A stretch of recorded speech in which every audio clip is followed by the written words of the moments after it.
Cuffs are off, man. Get right. Too many left in these leagues, but I ain't gonna leave. I'ma get right. Get right. Down to the bottom and scratch it for all the... Hey everybody, Adam Rank here. What's up everybody? It's Marcus Grant. This is AJ Dillon of the Green Bay Packers. I gotta give a shout out to y'all at Get Right Fantasy. If you are not subscribed, what are you waiting for? You want to lose your league? Our league. Check out the Get Right Fantasy Network. You got to get right with the Get Right Fantasy Network. And best of luck with your podcast. Appreciate the support. You're tuned in to watch my boys at Get Right Fantasy Network. Get you right. Enjoy the show. But I tune in every Friday. Strategies provided, I will lock in every way. So go and roll your sleeves up. Yeah, go roll your sleeves up. And I'm getting down, cause I roll my sleeves up. And I'm getting right, cause I roll my sleeves up. What up? What up? What up, world? We are back. I'm Anthony, aka Rasta, and this is Get Right Fantasy Network. I'm here with my boy Fish and Frank after this Monday Night Football game. Frank, week 2 is done. How you doing? How your team's hanging in there so far? Oh, man, I had a rough week, I got to admit. But in my main league, home league here, I'm doing well. Sitting pretty at 2-0 now with the highest point scored 2 weeks in a row. So I'm happy about that. But the rest of the way was rough. I even left some injured guys on the roster. You know, that whole thing. Too many leagues this year, unfortunately. Ooh. So. Yeah, I'm not going to lie. There was a couple spots I left Raheem Mostert in there because I didn't get to my lineups for Thursday night. I had an event at work. So, of course, had to do that first. But, yeah, I mean, didn't have that great of a week. There were a couple guys that just kind of basically won people their weeks this week. A lot of big performances I'm sure we'll get into here throughout the show. A lot of injuries, man. This thing has been completely brutal. So we're definitely going to get into some of that injury news and notes here as well, too. Of course, we will discuss some of the risers and fallers here this week, guys that are stock is going up and stock that's going down. And, of course, we'll get into the top waiver wire ads for this week as well. Try to stick to folks that are around 65% rostered or less. And then, of course, we'll take your questions. So if you have any questions, comments, let us know how you did this week. Drop them here in the chat, or if you're watching this later, let us know in the comment section. And we'll get back to you and interact with you there. Make sure you're hitting that like and subscribe button for us as well. And Frank, why don't you tell the folks that are new here, what our show schedule is here in season. But you didn't tell us how you did this week, though. How was your I was like 9-8, man. It wasn't a great week. Well, you know what sucks, though, is... Oh, no, not even that. I was worse then. I was like 9 and... What do I have? 19 leagues? So 9 and 10. That's bad. That's it? Yeah. But I was still going off the 17 leagues. League, man. Oh, yeah, and that was one of them. And I'm completely out of the 18 league, so I'm only in 18 leagues now moving forward. Yeah, at least you have that going for you, right? It's I knew I was done on Thursday night. Yeah, I knew I was done on Thursday when Josh Allen didn't do anything. Yeah. And of course, you guys know I lost the bid. I mean, I'm glad I did. I mean, I could have spent $1,000 on Jonathan Taylor wasn't saving me, so, or Brian Robinson. So there was nothing I could do. It's part of the 18 spot. You know, here's what we got. Unfortunately, I just wanted to mention that because it is. No, you got to rub it in, because I would talk shit if you were out. So I would do it too. You got to give it to me. But yeah, no, it's all good, man. Unfortunately, he does have to. He's the manager of the league, so he has to be involved in it regardless. That's the worst part of it all. No, it's actually the best part because I'm the one who's going to be removing everyone's players from their teams all year. So at least I feel like I'm doing something. Right? Yeah, I'm like the Reaper for sure now. Nice. Well, I'm waiting to see what happens this week, especially with all the auction bids that are going to happen. Yeah, but if you are new to the show here, let's get you familiarized here. We're here on Monday nights, with Rasta here and myself, and we're doing the Overreaction Monday show. So we check everything out that, we want to, see during the Sunday's game and the Monday night game, and just kind of, see, just kind of overreact. Honestly, sometimes you would just got to wait, especially about some of these injuries and things like that. The guys actually played during the week. So we're going to recap some of the games, discuss definitely the top waiver wire ads for week 3. So let's, we get that here a little bit later. Tuesdays, we're doing Tycoon is hosting the Fantasy Boardroom, 7 p.m. Pacific time here. Wednesday nights, we got Rasta and myself again. and we're doing the roster management and trade talk show. Also discussing buy, sell trades and hold targets. We're checking that out. And then on Thursdays at 4 p.m., we got Phil hosting the Extra Point, leading into the Thursday night football. And then Friday, Friday we got one show at 6 p.m., one show at 8 p.m. The 6 p.m. show's got Mike and Kendall doing the must start sit starts for players on that week, and then the second part of the show starts at 8 with Rasta and Phil, and they're doing again still more weekly sit starts and players on that. So yeah, that's basically our lineup here so far on Fridays. Saturday, we're bringing up coming soon is the Sweet Life with Cody McGoats, Jack and Cody actually here. Sunday mornings, Mike's always holding it down with the active, inactive, sit starts, Q&A, and the casual DFS lineups. So please remember to like, subscribe, check us out, get the notifications so that you're alerted because we got a weekly, whole week lineup here for you guys. So if you're missing one show, definitely come back. We're trying to add the timestamps for you. So in case you want to hear about something and you want to know about something, please check it out. But the description, links are in the description for some of our partners. Our partners here are, the Extra Point with the Tavern, the Fantasy Football Tavern, and the Boardroom. So all of them are down here, down below. So again, check out the timestamps, the chapters, and let's check it out. So what do we got new here for the channel there, Ant? Yeah, man. So, I was just about to say we got a couple people here in the chats. As people are trickling in here, it is a little late. That was on me. But we're a little late here tonight, but we still won't miss the show for you. He says Drake London, Aaron Jones for Josh Jacobs. So just like this, if you have any questions, drop them in here. We will have a whole Q&A section at the end. But because Divi Duel, I haven't seen you before. Hopefully, he does subscribe for us. And if you do want your just question answered right away when we're in the middle of the show, you can drop a super chat. You can leave a comment in the description if you're watching this later on and not live, and we'll answer it there as well too. So again, feel free to send us a super chat as well, or just leave your question, and we'll get to it in the Q&A section down below. But we'll answer this one here real quick, Frank. So Drake London, Aaron Jones for Josh Jacobs, And Pollard. Oh, and Pollard. Oh, that's different. Oh, okay. Yeah, he kind of had that, and then he added the and Pollard down here. I mean, if you had like CMC and you're like hurting and you don't have any other running backs, and maybe had CMC and like Pacheco or something like that, then yeah, I would take this. These are two guys, that I'm feeling good about their situations. Josh Jacobs and Tony Pollard, with the usage that he's getting there and how he looks in Tennessee, looks completely different. Looking more like that guy towards the second half of the season. So I wouldn't mind this, but I do like what I saw out of Drake London tonight in this game, obviously catching the game-winning touchdown. That offense starting to look a little better.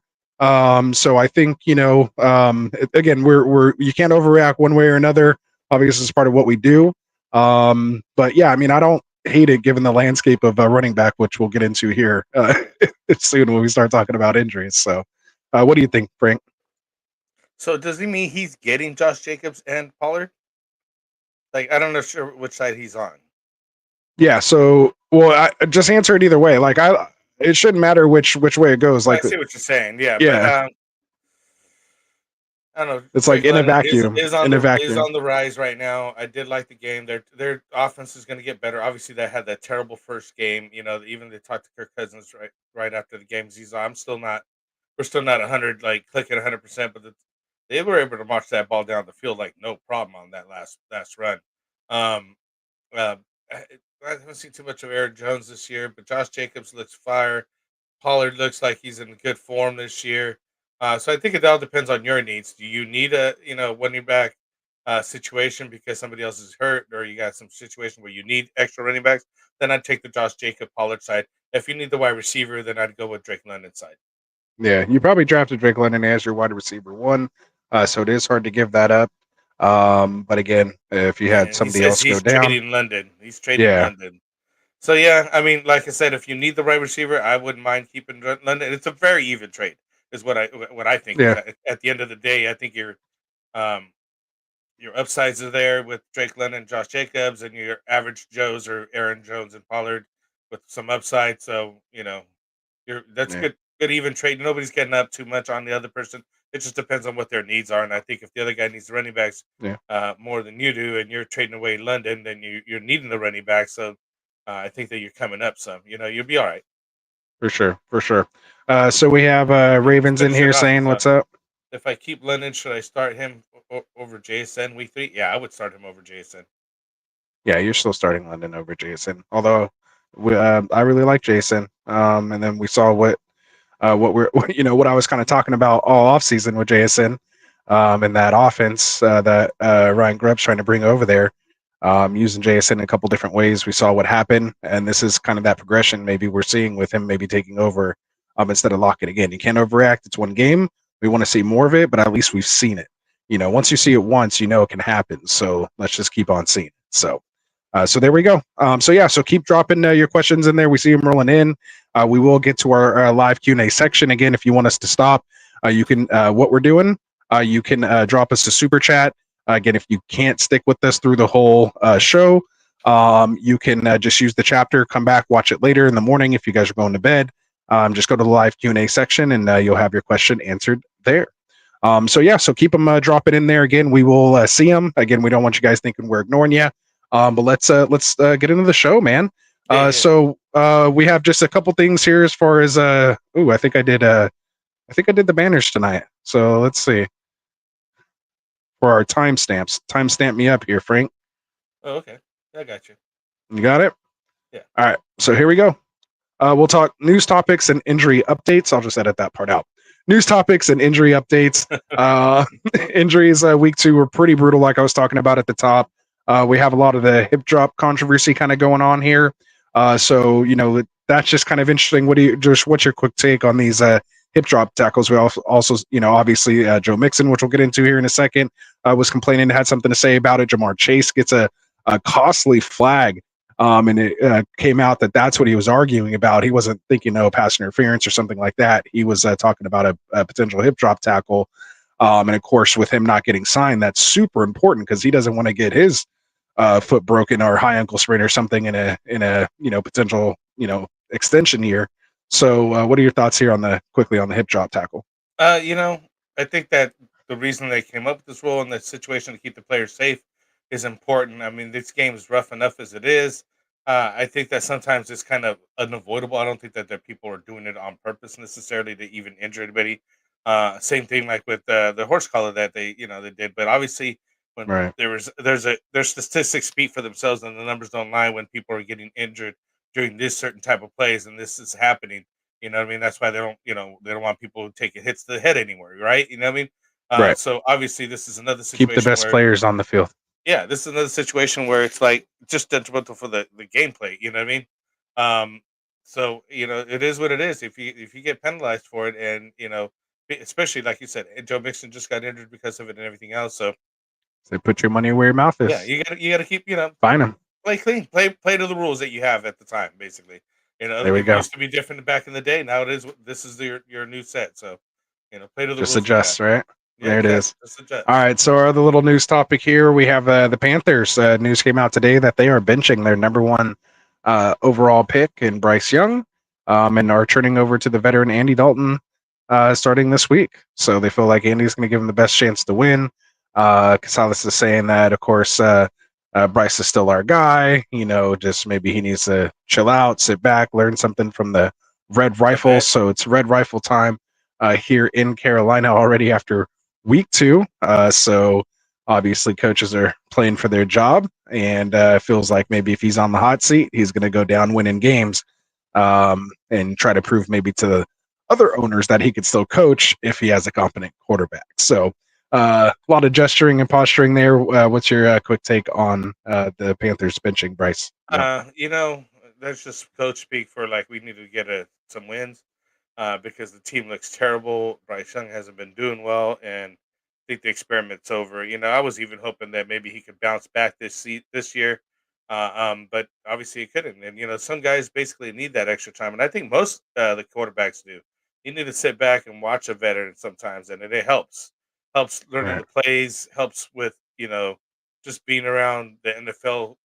You know everything. You know what I mean? Like everything that has to do with the the training, the coaching, the practices, the everything that's faster, the guys, and I think that helps the young players absorb it a little bit better. I mean, some guys do well, but there's few and far between. You know what I mean? That do you know just come right in and kick butt like C.J. Stroud did or somebody. You know what I mean? And Mahomes maybe. There's everybody else. Look, they struggled. It's a learning curve here in the NFL. So I don't think that's a bad deal. Hopefully he comes back, gets another opportunity, and does better. Yeah. All right, so we'll run through the carnage that happened here this weekend. Yes. We won't even talk about the guys that were out kind of previously. I may mention them here real quick, but let's just try to run through this quick as you can. Of course, you can feel free to stop me if you want, but I'm sure when we start talking waiver, a lot of this is going to get brought up again, and we'll probably still have that conversation. So we have Dolphins quarterback Tua Tagovailoa. Seems like a long time ago now, but on Thursday suffering that concussion. Of course, he's in the concussion protocol, says he's doing better. He's in the building, taking it day by day. Came out over the weekend that he's not looking at retirement at all. So he expects to come back and play this season, or at least once he's medically cleared. So we'll keep an eye on that. We have Chiefs running back Isaiah Pacheco came out today. We saw him leaving the walking boot this weekend, but comes out he has a fractured fibula. Looks like he's expected to be placed on the IR, but it could miss even more time. They're expecting at least 6 to 8 weeks before he could potentially return towards the end of the season. So that's, like almost come playoff time. Maybe you'll get a couple games in there before you have to decide to put him in there or not. You have Cooper Kupp. He left in a walking boot as well, dealing with an ankle issue. They're saying Sean McVay came out and said he's going to be a potential IR candidate and will miss significant time. So Cooper Kupp, you'll be without him, obviously already with Puka Nacua there. So I'm sure we'll talk about that here. Yeah, they're just, and not to mention 3 linemen down. I mean, a couple defensive guys. I mean, it's just, they've been suffering some brutal injuries. You hate to see it. We have 49ers wide receiver came out later today. I didn't even know this was kind of happening. But Deebo Samuel dealing with the calf strain, and they've already said he's missing a couple weeks. Like they're like there's no chance. Like he's already out a couple weeks, so they'll be without him. Eagles wide receiver AJ Brown, of course, did not play tonight in tonight's game. Came out right before kickoff that he's expected to miss multiple weeks as well, showing up with that hamstring injury on Friday's practice. So we'll definitely keep our eyes on that. A lot of just big names, man, going down. A lot of fantasy relevant guys. Yeah, next is Vikings wide receiver Justin Jefferson dealing with the quad contusion. At least the injuries are going to start getting a little easier now. I started kind of with the more brutal ones, but it says he's feeling pretty good, and they're saying he's day to day, but he's already come out and said he's playing. He just got basically like a Charlie horse, basically. So Texans running back, we talked about it. Joe Mixon dealing with that ankle injury after being potentially hip drop tackled. He did actually return to the game, if you guys remember, of course. Watching last night, so but they're not saying he's for sure playing this week. They're saying it's no clear timetable. They're going to evaluate him, but Mixon sounds like he wants to play, but they may sit him, and they're expected to do. They're expected to do a lot. They have the firepower to be without Joe. Just play a little. Could be very exciting offense actually if they actually completely unleash it. So we'll see. Lions wide receiver Monroe St. Brown, another first round guy. Luckily he's going to be fine. They're calling it a lower leg soft tissue injury. Campbell's being real kind of weird and fishy about it. They're saying he's okay. The only soft tissue thing I know that's in the lower leg is a calf, and we just seen all these other guys, Debo, CMC, they're out weeks with a lower leg injury. So I don't know, or a strain or soft tissue. Like again, I don't know. Everything else below the knee is hard except for the calf. So it's either the calf or the hamstring or the quad. Like those are the only tissues on your lower legs. I mean, I'm not a physical therapist or anything, but it's still not what you want to hear out of a first round pick. So we'll see what happens. Again, they're saying he will be fine. Just again, still cautious. Bucks running back Rachaad White left the game early, dealing with the groin injury. They're saying he should be good though. But again, you have Bucky Irving, just waiting in the weeds. Titans running back Tajay Spears left. They're considering him day to day, nothing serious, dealing with the ankle injury suffered in the Sunday's game. And then you have a little bit of serious issue with the Saints quarterback, tight end, running back, whatever you want to call him, Taysom Hill. dealing with the chest injury, was actually taken to the hospital where he was evaluated and released and is doing good now. Flew back to New I'm not sure Orleans. how he got injured, but he just like showed up out of like, hey, I need to go to the No, he hospital. went like to the hospital. He left the game early, went Did straight he to have the a car hospital. accident or So something? When somebody hit him in practice, or what happened to that guy? no, I don't know. It was just it weird. was it hit him in the chest. Like maybe he just got a helmet to the chest or something crazy. Maybe it was thought it was a sternum or something. Yeah. Ribs, sometimes they'll call it ribs, chest injury. Yeah, so I don't know, but they're saying he avoided anything real serious, maybe like a punctured lung or something like that. Could be the concern. Remember that happened to Brandon Marshall when he was playing with the Bears. So hopefully he'll be all right. You have Jags tight end who suffered a hamstring pregame. Didn't even know it even happened. They're saying he's considered day to day, but he'll probably be out at least another week if it happened late in the game. Doubt he gets any practice this week. And then you have Ferguson.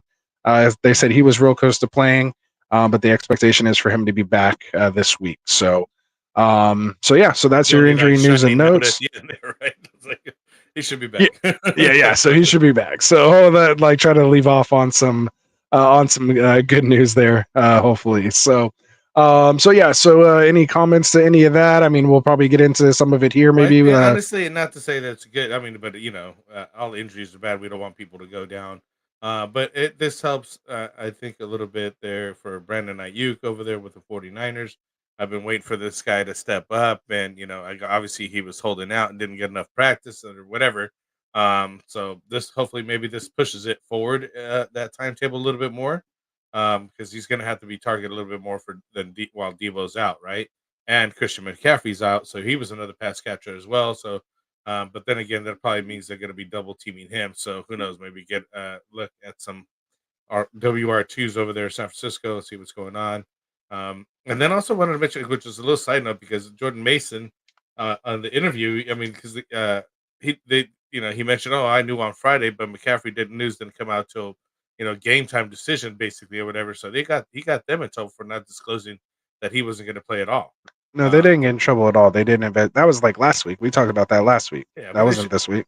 Well, I know they did a whole investigation and they didn't get fined or nothing. They found nothing wrong with anything. Good for them, man. I guess. Yeah. Don't be throwing those allegations out there. I thought it wasn't settled yet. No. But yeah, that's sort of Justin Jefferson. Good for that dude went out. I was watching that game as well. Ooh, that was kind of scary. He was limping around for a while. It did look more than just like like you're saying, a Charlie horse or whatever. It looked a little bit more serious, and obviously that for that kind of guy, and he was having a decent game, so it was tough to see him go out. Yeah, he was destroying us. Well, yeah, that's what I'm saying. 97-yard touchdown. That's outrageous. Yeah, but I mean, you literally can only get like 3 ticks better than that. Imagine if he had finished the game, though. You know what I mean? Because he went out pretty, I think. Nah, it was over. But he still could have got more. My point. Yeah. I'm on Ross and Bound. Another guy that I'm like really worried about. Like, wait, you know what I mean? Like you're saying, the soft tissue. Like, what's really going on over there? You know what I mean? Yeah. I think they're trying. Hopefully, to it's nothing. I mean, hopefully, it's nothing. Hopefully, yeah. But I don't know. I think they're just trying to play it down some. Yeah. Yeah. All right. Well, let's get into it, man. Let's talk some risers and fallers. So, week 2 risers and fallers, and then we'll get into our top waiver ads for the week, and then we'll get into your guys' questions. So we see the questions coming in. Make sure you leave them there. If you want us to get to your question right away, you can drop us a super chat. It doesn't have to be much, but just get our attention. Let us know, and we'll answer your question right away.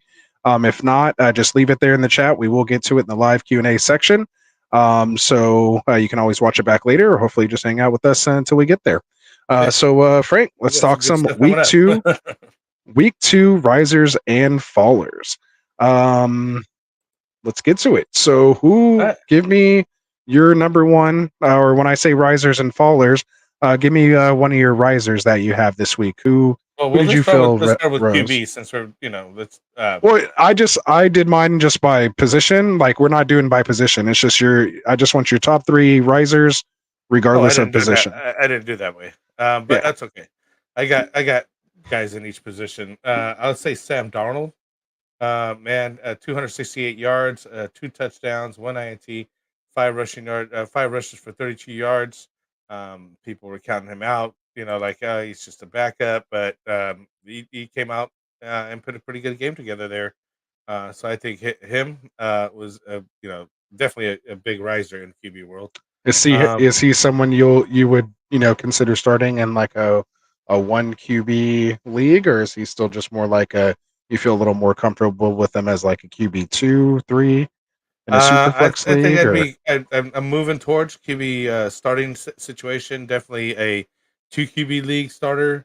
You know what I mean? Because if you had Jordan Love go down, for example, because we haven't had too many QBs go down as of yet. So, Mm, but bad play is definitely there. You know what I mean? right? Obviously, Tua, another guy that went down. So maybe after Mhm. last week with you know everybody, picking up some QBs after Love, and then there's even less now after Tua. You might want to start considering him, right? Yeah, and we'll get into that when we talk waivers. Yeah. Give me your next riser. Whose stock rose the most? Whose name do you feel is on the radar in fantasy football heading into week 3? Another guy is JMO. I really like JMO. He went 5 of 11 for Jamison 79. Williams. 79. Yeah, I'm still kicking myself in the butt for not keeping him in one of our keeper leagues. I think I'm going to feel just a lot of keeper remorse or non-keeper remorse on that guy. And I think he's another guy that just he's on the rise. If anything, I think this is his breakout season. I don't think especially I don't think you trade for him or anything, and he's pretty well owned. But he's definitely earned his stock value. If anything, he's definitely where you got him at. He's getting more. You're getting more out of him. outproducing his ADP. Yep. Your expectations. I also like the fact, again, not like the fact that Amon-Ra St. Brown's hurt, but if he is hurt, that can mean JMO's stock, goes up. Even more. Laporta is a little down, which we'll get into maybe here in a second. The little teaser. But yeah, so I like that call with Jamison Williams. He was definitely on my risers list. So give me your third top riser in week 2. Uh, I'm just gonna take with an obvious guy is Marvin Harrison, who had like a dud first game, and he comes back for 88 for 130 and 2 touchdowns. Obviously, you got him early in the game, but he showed what he can do, and that's what we want him to do. So, as I mentioned last week, I don't think that's going to happen again. They're going to talk to Kyler Murray and make sure he throws them the ball, and they did. They connected. It's all good. I mean, obviously Arizona was rolling, so it was a really good game for them. But I just feel like that. That after that first week, people were really wondering, hey, this rookie really got it, and he shows what he can do, and he is a pro. So I For think it's sure. another riser there. I mean, obviously you're paid for the stock on that guy because he was another number one draft pick that gave you a dud in week 1. So it was kind of rough. For sure. For sure. And yeah, no, I mean, I agree with that as well. So yeah, no, not a bad top 3. I'll give you my top 3 here. One guy I want to mention for sure. I think he's starting to become almost a weekly must start until we start to see different. Rashid Shaheed coming out with another big game here this week. I mean, just with the Saints, playing like crazy. I mean, he goes 4 for 96 yards with another touchdown. So back-to-back scoring games. Again, not high volume targets, but I think Derek Carr only threw the ball like 16 times. So if he got four targets and caught all 4 of them, and usually his average depth of target again for 96 yards, like he's running down the field. So if he's connecting that accurately and with a 25% target share in this offense, with Kamara still doing his thing, and again they did it against Washington, which we kind of were like, it's just Washington, it's one game. Then they come Yeah. back and did it against this Dallas defense, which I know probably gave you a little bit of respect. Oh yeah. Understanding they neutralized, and we thought Parsons was just going to eat with no ram check there. But they were able to pretty much nullify him. I didn't really hear his name get called too much during that game.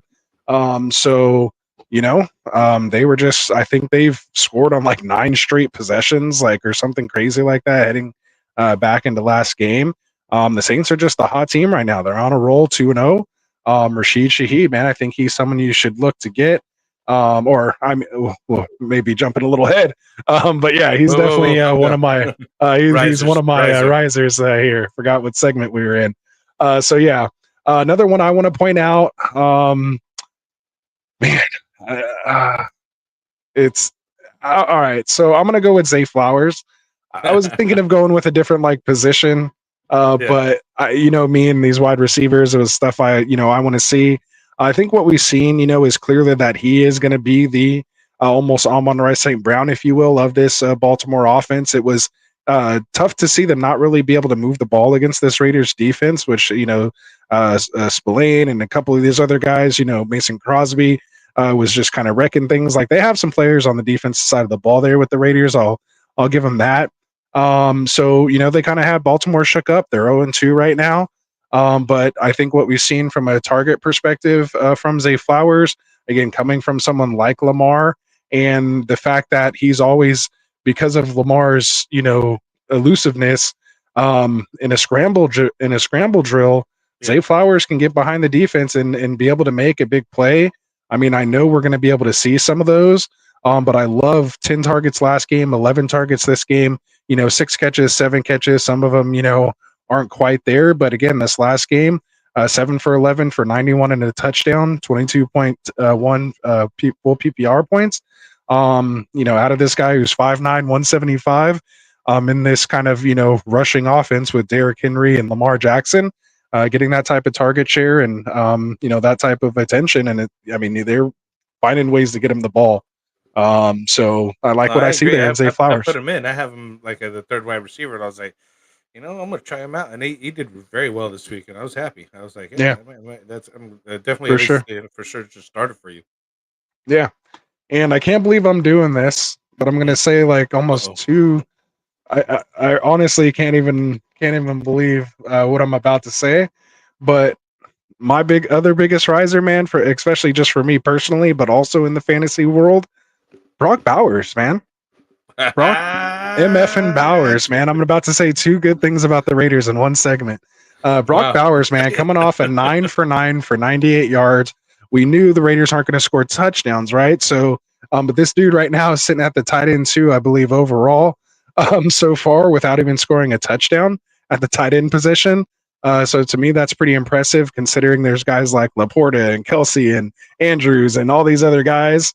This guy comes out. We heard about, his abilities, and Gardner Minshew is targeting in on him. So 6 for 8 last game for 58 yards. And then again, against this Baltimore defense, which we know is stingy, 9 for 9, and he gets Carolina next. So who knows what's going to happen there. So I stand corrected on Brock Bowers, man. So there you go, Joe. I stand corrected, man. At least I didn't say it with my Niners hat on, so no one can clip that. So there we go, man. So there you go, all you Raiders fans. I stand corrected, but I do at least have one share of them in a dynasty league, so I'm kind of happy about that. They got somebody pretty good there in Brock Bowers. That's what we're saying here. There you go. So good job. So Brock Bowers, definitely one of my risers here this week. All right, so let's get into a couple fallers, and then we'll get it moving forward here. So give me one of your biggest fallers here of week 2, Frank. Whose stock just fell out the most for you this week? Well, we already talked about the aforementioned Bryce Young, right, with 84 yards. Let's not talk benching or injury. That's the other thing is we're not trying to involve obviously people who get hurt or. But he is a follower. Come on. I guess it was based on performance, but yes, Deshaun Watson, another guy. There you go. That's better. That's better. 22 of 36 for 186 yards, no touchdowns. He's still QB 9 though. I don't know what's going on with that. He's a follower as far as I'm concerned. I don't know if that guy's going to keep his job too much longer either. You know what I mean? For as much as they paid for him, they're kind of stuck with that guy. But I don't QB 12. Yeah, exactly. And 6 points. Zamir White, another guy, 9 for 24, rushing 3 of 4 for 14 yards in receiving. I know you drafted him for more, higher, expected more from this guy. Not you. Not me. Yeah. I didn't touch him. Yeah, he's not on my team. Some of you guys thought that's why I cut the line with the Raider love there. Exactly. Another really just down situation here is Christian Watson, man. Literally no zero goosey. No targets whatsoever, no nothing, dude. And we had really high hopes for him, but this Jordan Love situation is not helping him. It's okay for the other guys so far, so they actually got the win. I mean, they were putting it down. They're Green Bay. So there's another guy that I was looking at. It's just follow this 3. I mean, you need some more. I mean, because I'll No, give you yeah, like three's 3 good. tight ends. No, I'm like, yeah, we can go in. No, hey, so all right, so since you started there, I'll start there. All right. So my biggest followers this week, I'm just gonna say the top 5 drafted tight ends. I'm gonna just lump them all basically in Let's one, go with except for that. McBride. Let's just take McBride out and put Pitts right in there since he didn't really do too much tonight. I don't think. I can't remember. I think I heard his name called like once Yeah, or twice. once or twice. Which hopefully Mike won. I think he had like $100 if Pitts caught like 2 or 3 balls or something like that. That might have been real close. Look that up for me real quick. What was the stat line? But yeah, so I'm going to say my risers are the top 5 tight ends, man. To me, Laporta, just more, kind of heading that field to see, him not really getting the target share, interestingly enough, is the weirdest thing to me. Just his usage, obviously real weird with Amon-Ra St. Brown, the first week. Looks like Joe's saying here 2 for 20. Is that what it was? So, I mean, it's just, yeah, for Pitts, 2 for 20. Pitts, So, 3 receptions, 4 targets, 20 yards. oh, okay. So we got a third one in there. So Mike, it sounds like Mike won. Oh, so that's good. Oh, Joe says the last one was 11 yarder to beat him. Yeah, that's tough. All right. 11, So 11 for the long one. That's what he got, 11 yards. yeah, so just so back to Sam Laporta here. 2 catches, 13 yards for him this week, 4 catches on 4 targets last week.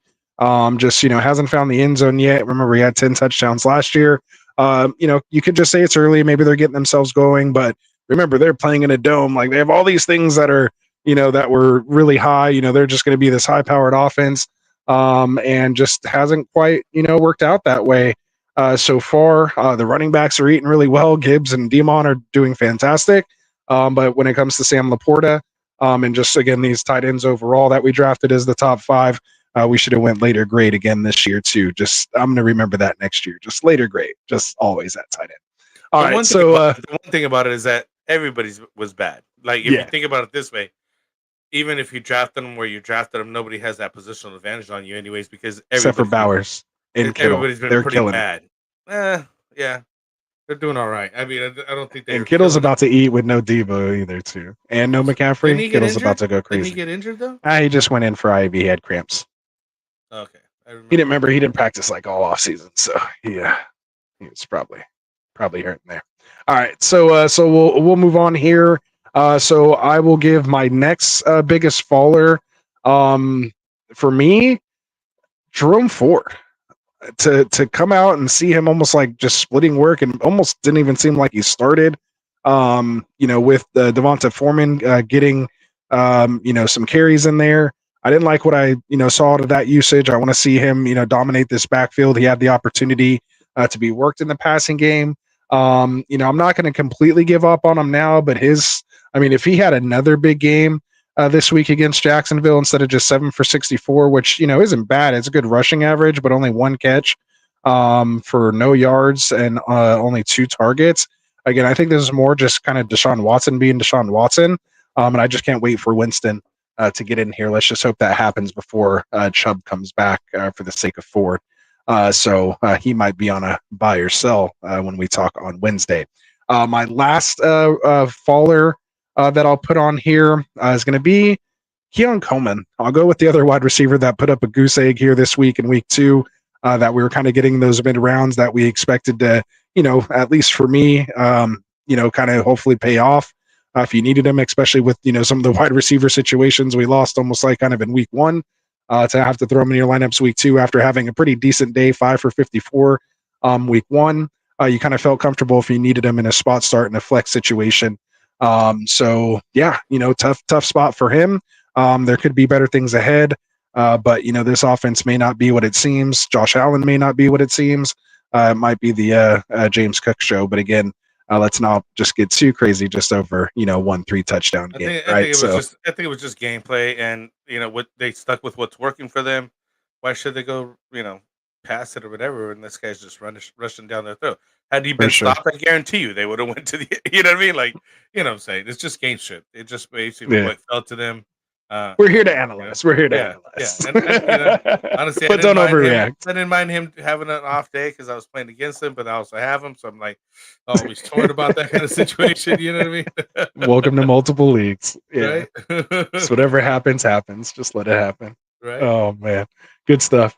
All right, man. So that'll wrap up our risers and fallers segment. We kind of testing that out. Let us guys know what you think about that segment. We kind of replaced our top performers in game balls with something like that. So let us know if that was, a little bit better, conversation for you guys. Content, as far as, highlighting some of the top and bottom, or, identifying more of these middle guys that are going up and down versus kind of, what we expect out of these top performers. Although it's fun giving out those game balls. So yeah, drop us a chat, drop us a comment. Let us know what you think about that segment. Otherwise, we will go ahead and move on. Frank, you want to tell the folks here, about who helps us pay the bills here? Yeah. So, before we get to the, waiver wire ads of the week, we got to talk about Underdog Fantasy, who's the best and easiest place to play fantasy sports.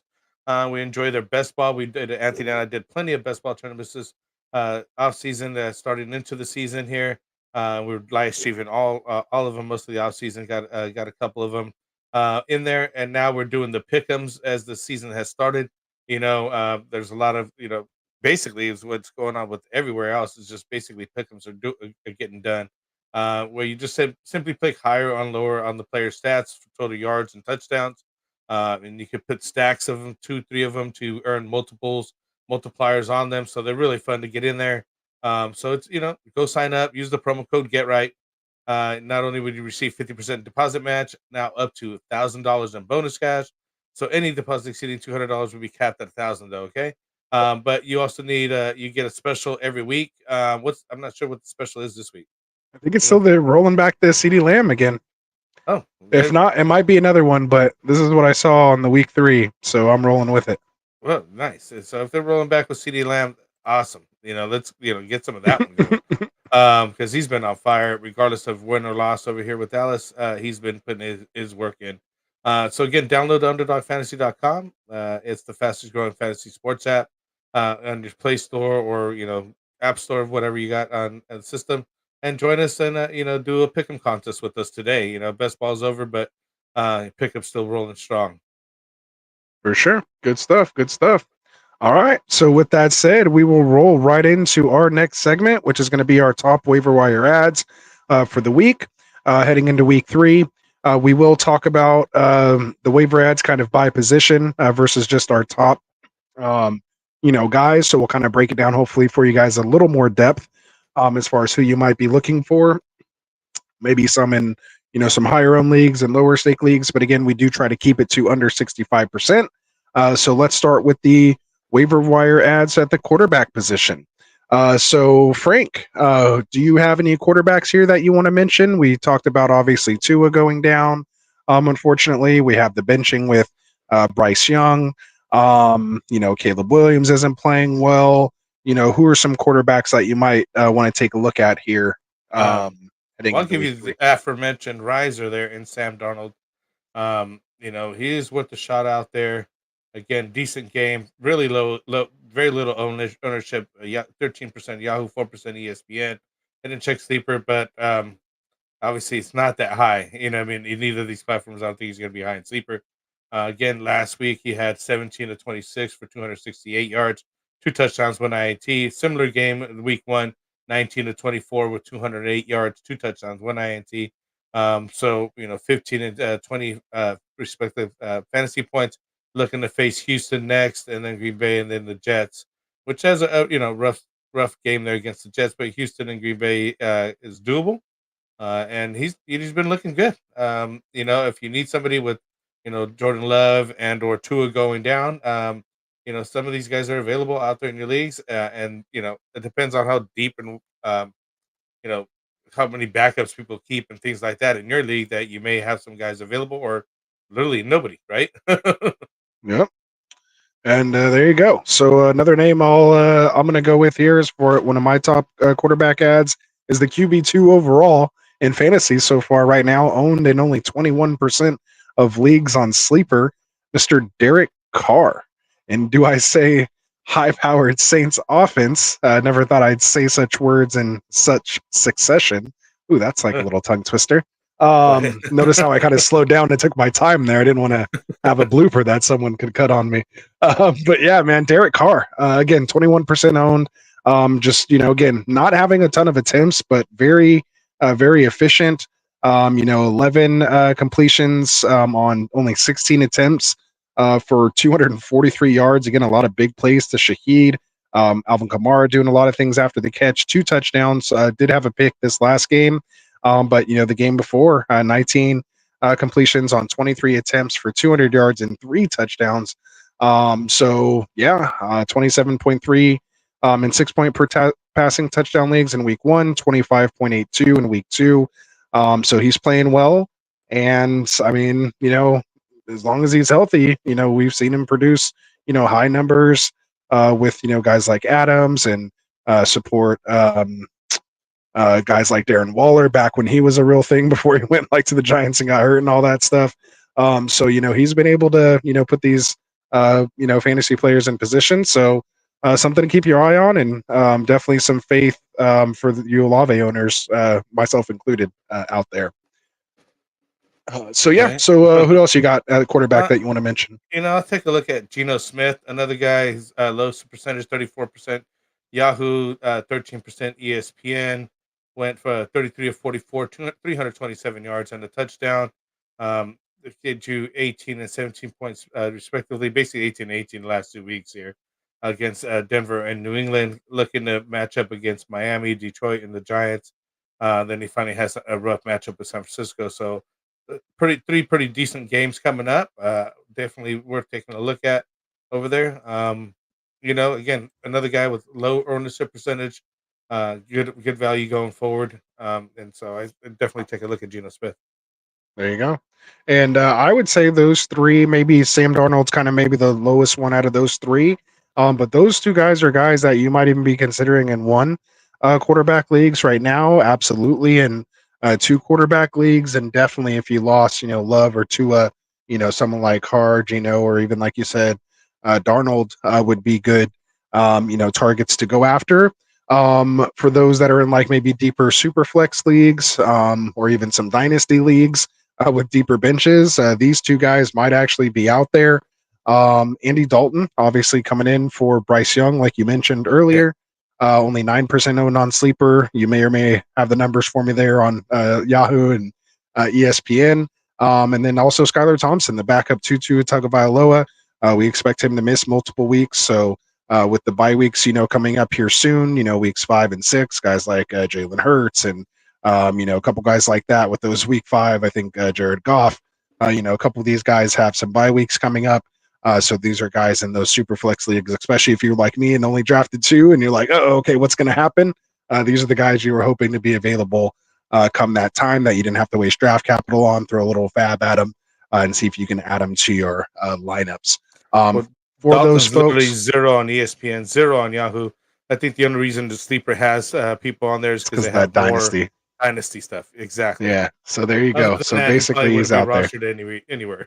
There's your deeper waiver ads for you guys. See, we're trying to help even you guys out that are in these crazy leagues.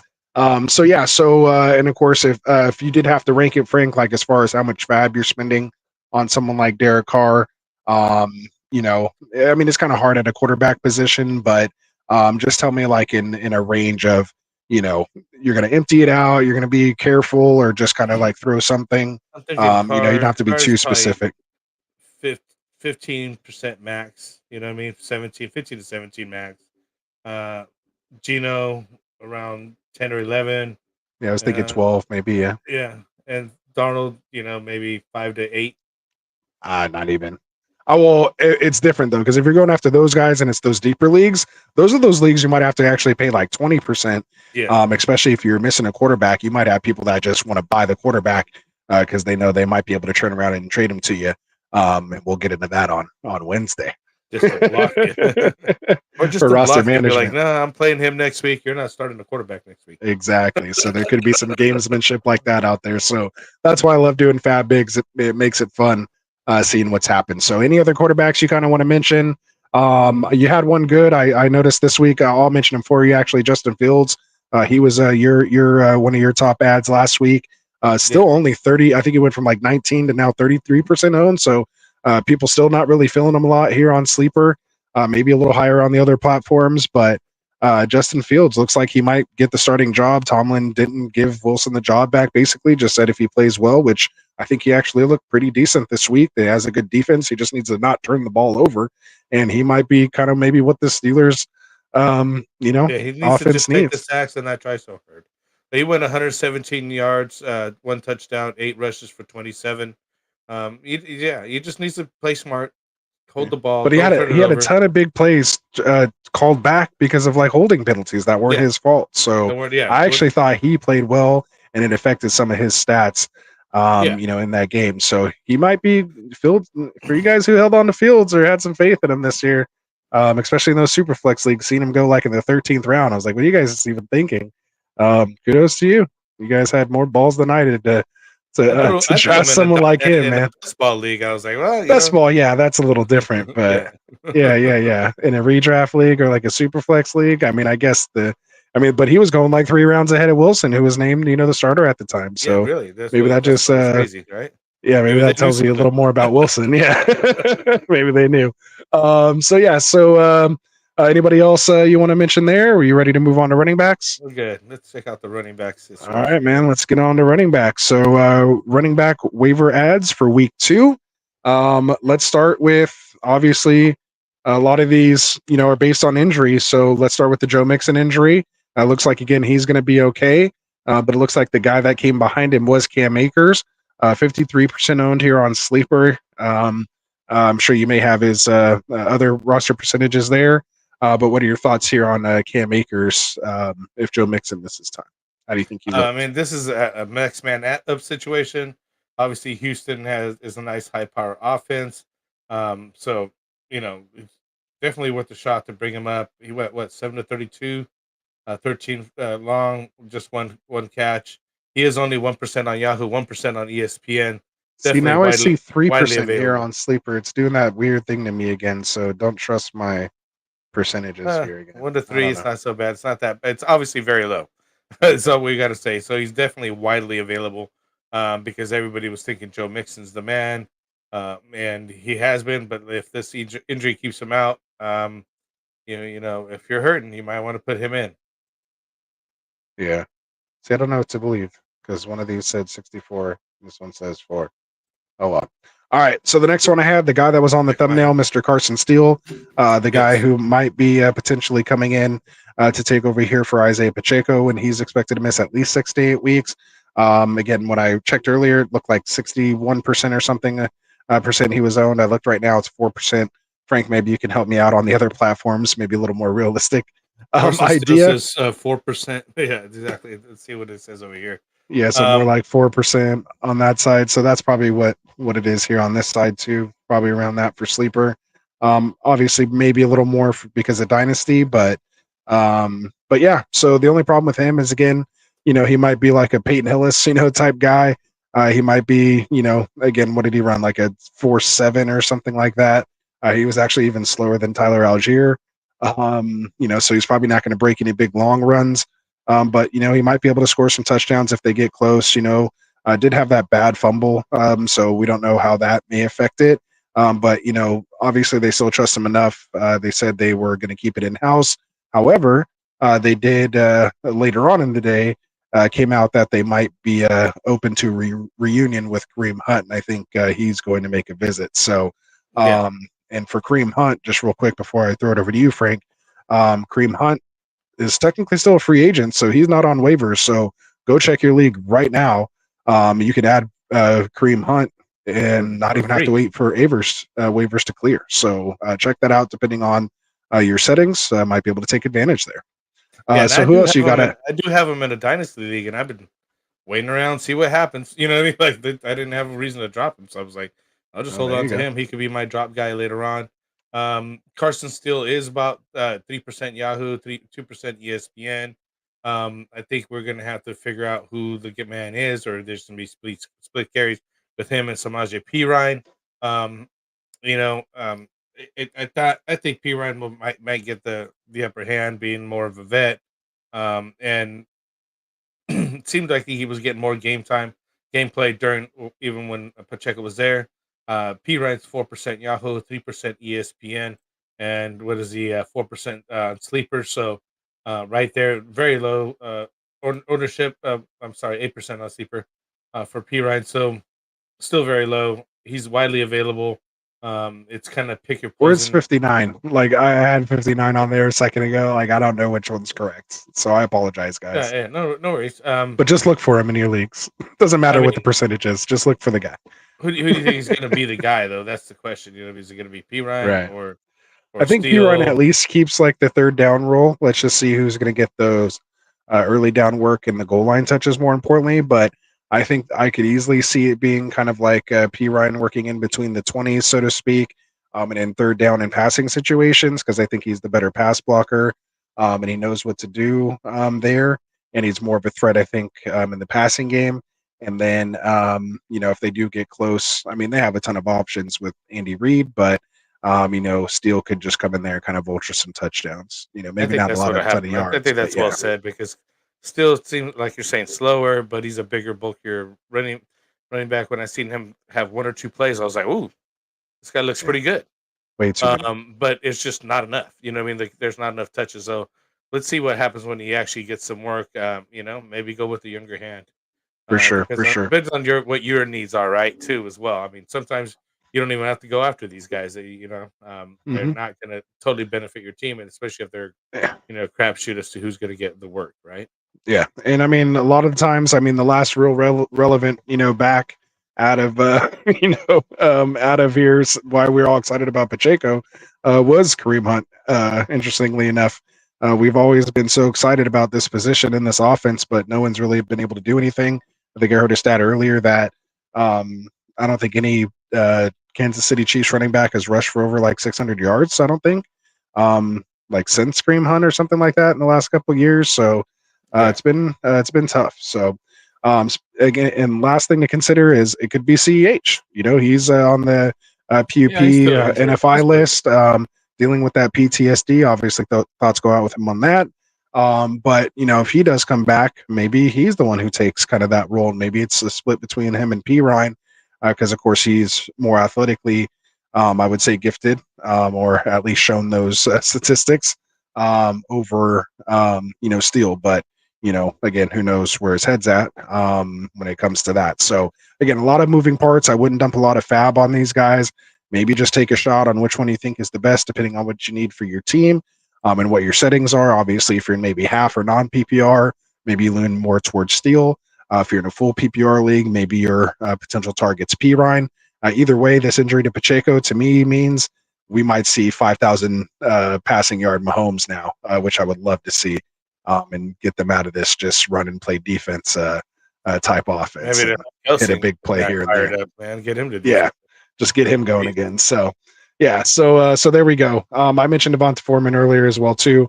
So just another name to keep an eye out with him starting to get worked in behind Ford. Again, just a name to kind of keep an eye on. We see again, we're going to go back to all the questions in the chat. If you guys do have questions, drop them here in the chat or leave a comment for us if you're watching this later. If you want us to stop what we're doing and get to your super chat or get to your chat right away, you can drop us a super chat. If not, we will answer as many as we can when we get done here with the waiver ads. So with that said, Frank, any other running backs? Are you ready to move on to wide receivers? No, we're good on the running backs. I don't know about the last one about CEH. I know that he's got that PTSD. I just don't think he's coming back right then for this whole situation. I think that adds even more stress for somebody who's dealing with something like that. You know what I mean? Like it's all a mental game. Yeah, at you this never point know. for him. But hopefully he comes back. It would be good because then he would be the guy to pick up. Definitely, if he's the one that's going to be able to play, I would definitely go get CEH over the other two aforementioned guys. For sure. All right, so let's get into the waiver wire ads at the wide receiver position here, heading into week 3. I'm going to go with the guy I talked about earlier, Rashid Shaheed. Now, I don't know if this is the right right percentage, but I showed him, I believe, at 56% owned earlier, but I will look at it now. Shaheed. Oops, that's Shakir. Rashid Shaheed. Oh, it's 56. It matched for once. Wow. Really, Okay. right? All right. So there we go. Yahoo, 45% ESPN. All right. So fits all the metrics under 65% in all platforms. This guy should be 80%, 90% owned by next week. He needs to be there. Again, they get to play Carolina again. They're going to play the Eagles, which seem to be giving up points to the wide receiver position. Looks like some good matchups, that they have.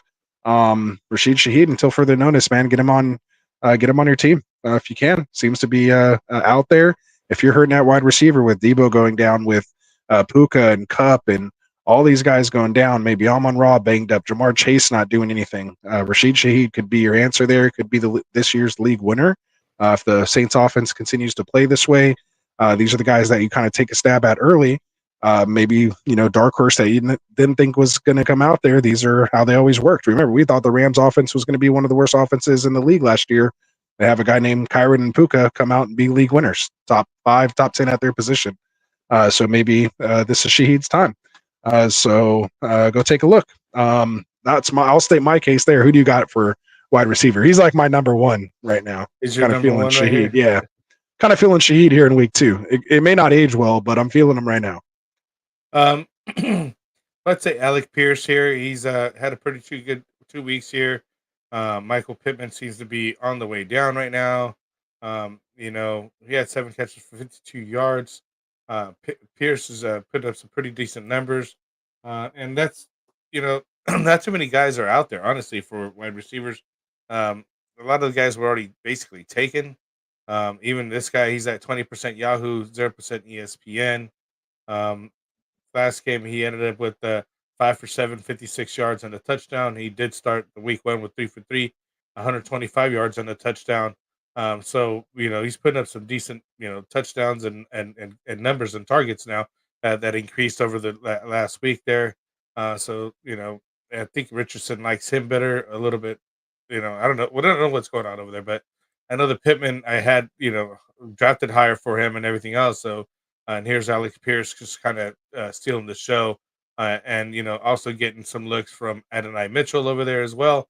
So all those guys, these 2 guys are eating into Michael Pittman, but I like Alex Pierce. There you go. Yeah, and of course he was on the thumbnail for us here as well. So good call on that. I'll take this as the next one. I'll take the Rams potential wide receivers. Again, just mentioned Puka and Cup both being out. So you could take a look at Demarcus Robinson. He doesn't quite meet our threshold here. I believe he is owned in more because of last week. He was kind of, I think, took him out of our range. But you could take a look at these other guys now with Cup out, Ty Johnson and Tutu Atwell. I believe they're like in the 60s, low 60s and like 30s for Atwell. So again, we don't know who it's going to be. If you can throw a little bit of fab at these guys to see which one, maybe you could stash and see which one comes to light. But for me, I think Robinson is the real one to own. He looked to take that role once kind of Cooper Cup went down. Robinson, yeah, I'd agree with that. And who we got? Lastly? Yeah, he's 56% rostered, it looks like, Robinson. So I guess he is in there. So I'll just take all 3 of them then. So who else you got? Well, we got the last guy here on the list is Jalen Tolbert. Let's take a look at him. Yeah, he's getting in there, getting some touches over there. Dallas, it can't always be CD, and we are passing a lot over there. Real low targets, 2% Yahoo, 6% ESPN, 9 targets, 6 receptions, 82 yards. Maybe he'll get the touchdown here coming up, but he's getting the looks over there. So let's see what happens here going forward. It's more of a deeper stash on this guy, I say. But depending on your needs and what you're going on in your league, you might want to start looking for these guys. For sure. And yeah, I like that as a stash. A good call. You know, one thing I do like to chase is targets because you have to earn targets, and that means you're either getting open or you were designed into a play. But yeah, to have 9 targets is what you kind of want to see from a younger player. You know, and maybe they're trying to do that to open up CD a little more. You got to show, you know, you can't throw it to him 300 times. You know, you got to be able to throw it to somebody else. So somebody else could be a little bit of a threat. This could be your guy. So you never know. Part of a high-powered offense, we've seen Dak get off to slow starts in the past and then just come blazing back and be on an MVP, you know, type level once he gets a little fire lit under him. And the rubber starts to hit the road, so to speak, and that pressure starts spinning on them. Some people are just better under pressure, I guess. When you're in the hot seat, maybe he just performs at his best in that situation. So we'll see what happens. You know, maybe he's just this game started. he just signed his check. Like, maybe he was just kind of like, all right, maybe he's ready to kick it in gear now. You know, maybe he just partied a little too hard. You know, I think it was the whole. I think it was the whole team as everybody, dude. Because even Parsons was talking after the game, and he had like a show where he was like everybody equally was not doing their best, playing their best. You know what I mean, and so on. Yeah. So I think it was a team loss, and sometimes that happens. You can't win them all, anyways. They weren't planning to go undefeated, so sometimes you got to. Sometimes it's good to take that early, you know, hit to snap you up, slap you up, wake you up, and realize, hey, you gotta come out and win every one of these. These guys ain't gonna give you a gimme, right? Yeah, definitely not in the NFL. It doesn't even matter what team it is, even if it's the low team. Ask Baltimore. Ask Baltimore if winning games in the NFL is easy. Exactly. Don't look any team over, man, because those guys they're hungry too, man. They don't want to lose. They get paid too. All right, so good stuff there. One other honorable mention I have is Jalen Naylor. Obviously, with Addison out, if it does tend to linger a little bit, he did get 3 catches for 54 yards. That's 13.5 yards per target. He did score the touchdown, 3 for 4, and played 93% of the snaps with Addison out. That's what I like to see as well. We're chasing targets. We're chasing. You got to be on the field, right? Being on the field equals targets, equals touches, equals touchdowns, right, Frank? Yeah. So that's just back from like our second show ever we did. Yeah, sometimes it's as simple as that. Maybe if Jefferson is a little banged up, look at Jalen Naylor as a potential option here. So only 4% owned for you deeper league guys. Maybe you guillotine guys. Maybe this is someone you can throw into your lineups and get a little production. 14.4 PPR points this week. So there we go. All right, so let's get into tight ends here really quick. We mention Quentin Johnson? Yeah, I think he was outside of my range, but since I maybe it wasn't correct. Let me check his roster percentage. Yeah, see, now I only see it at 16%. 7% Yahoo, 4% okay. ESPN. Earlier it showed him at like 80-something% or something. So I was like, oh, I can't put him on there. I think it was like 82%. I was like, really? That many people have QJ still? Just hold on to him. Yeah. But yeah, so yeah, Quentin Johnston. Good call, Frank. Go ahead. Yeah. Quentin Johnston. 5 for 6, 51 yards, 2 touchdowns. I'm not falling for it, but go ahead. Sorry. He said, I'm not falling for it. No. Somebody's got to catch the ball. We said that at the beginning of the year. We were hoping it's going to be Josh Palmer, but he hasn't come through. So I'm waiting on that guy. You know, he 2 touchdowns. Lad's still developing. Yeah, Lad McConkey's still, trying to, be somebody over there. But Quentin Johnston's been there before. He's got a couple years under his belt. First round pick. He has the pedigree. Yeah, so let's see what happens with them. Another guy that I liked tonight's game, Darnell Mooney. Tell him about him, Frank. Tell him about Mooney. Yeah, I'm telling you, opposite over here of Drake London. Had a really nice night tonight. 3 of 7 targets, 88 yards in the TD, and it was looking like he was getting targeted again. The 3 receptions. The targets is what you're looking for because eventually they'll become the touches and the catches and get the touchdowns for him. So I like that he was involved over there in Atlanta. Kirk looks a lot better. He's only 15% on Yahoo, 63% on ESPN. 31 on Sleeper. 31 possibly. On Sleeper. So, suspectedly in Sleeper. Allegedly, yeah. Allegedly on Sleeper. So, somebody who's out there, I think he's worth a shot. And I like what I've seen. I like that they had a get right game, and things are looking better over there. So, I like that. I like when you do that, Frank. Slip that in there like that. That's well done. It, right? Well done. Well done. Well done. All right. So you ready to talk a couple quick tight ends here, man? And let's get to some questions. These people are dying in the chat. Yeah. Oh, yeah, Get your questions. We're about to hit that Q&A section right after this, guys. Start putting them in there because Absolutely. I'm far back. For sure. So yeah. So you start scrolling up and finding some questions as I lead us in here to the tight ends. So let's talk tight end waiver ads for week 3. One of the guys I have to mention here, Eric Hall and Mike Gesicki. One of these guys, Mike Gesicki, had a big night or afternoon, coming off a 9-target, 7-catch game. Didn't really do anything the week before.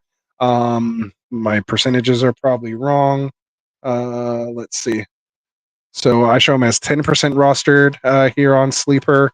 And, again, 7 for 9 for 91 yards, with no T. Higgins. T might be coming back, so you never know. He also played only 47% of the snaps, which is why I wanted to bring up Eric Hall, because he looked good out there as well, too. Let me see. He didn't have the quite the stat line that Gesicki had, but he had 4 catches on 4 targets for 32 yards. Still scored 9.2 points, which is probably good enough for like tight end 12, like any given week at 9 points. So, he's the up and coming kid, 6'5", 255, big kid, moves well. So yeah, he was one of my sleepers. Guy I've drafted a couple places in best ball. And I think I have him stashed in a couple dynasty leagues as well too. But yeah, Eric Hall, make sure you take a look at him. Nice. I like him. Who do you got? I'm looking at Hunter Henry, 24% Yahoo, 11% ESPN, putting up some decent numbers over there. And I know that at this point, with the way the tight end landscape is, I mean, this guy's like up there in targets. 8 of receptions, 12 targets, 109 yards. Hopefully he gets a touchdown here. But I like the 109. I mean, 12 targets, it's a lot. Over there in New England. So they're obviously, targeting them as the weaker quarterbacks or the setup that they got. Only 24% on Yahoo, 11% on ESPN. So definitely let's take a look at him. There you go, Hunter Henry. One of my most drafted tight ends in best ball. So I definitely had a good week in a lot of my best ball teams there. Unfortunately, didn't do anything the week before. So a lot of those teams I had him on didn't really do that great. So we'll see. But nobody's really doing good at tight end unless you had Isaiah Likely or George Kittle. Terrible. Yeah. All right. So good stuff. So that's our top waiver wire ads. We appreciate you guys for checking that out with us. So let's get into what you guys all came here for. Some live Q&A. So if you have your questions, drop them in the chat. We're going to scroll back up to the top here and just kind of go down until we get to the end. If you want to jump in front of somebody, you can always drop us a super chat, or if you just enjoy what we're saying and the info we're sharing with you guys, we'd appreciate the support as well. You can always just drop us a super chat and say, good job, fellas. So we won't mind that as well. But let's get to it, man. So Season was back in here. One of the first questions here, just saying, does that last drive for the Falcons give you guys more confidence or still a major worry? Let's answer it. I think at the time we were talking about Drake London. So answer just Drake London in itself, or just as far as the Falcons offense as a whole, maybe that trio of Cousins, Bijan, or quadruplets. What do you say, quadruplets? With Pitts, if you want to throw that in there as well too. I think that gave me more confidence in the Falcons. I think, again, as I mentioned, it was a get-right game for them. And, Kirk Cousins even said right after the game, they're still, working on things. There's room for improvement. And, I'd like what, again, what he did, just that final drive, they were just 10, 20-yard chunks. They didn't have much time. The Eagles did mess up by that whole pass to Barkley that he dropped, that he didn't make a catch on. It's and brutal. Left all that time on there. They should have just ran the ball one more time. What was so hard about that? Literally, what was so hard about that? Could have put that game away. Sirani, good for him. I'm glad they lost. It open for them. So they lost. They got what they deserved. It seemed like. Hold on, let me click. But yeah, it gives me more confidence in the Falcons and the Falcons players. Like I said, I'm willing to even start taking a look at Darnell Mooney, who's hardly even owned. So there you go. Good stuff. Season, just my quick take on that.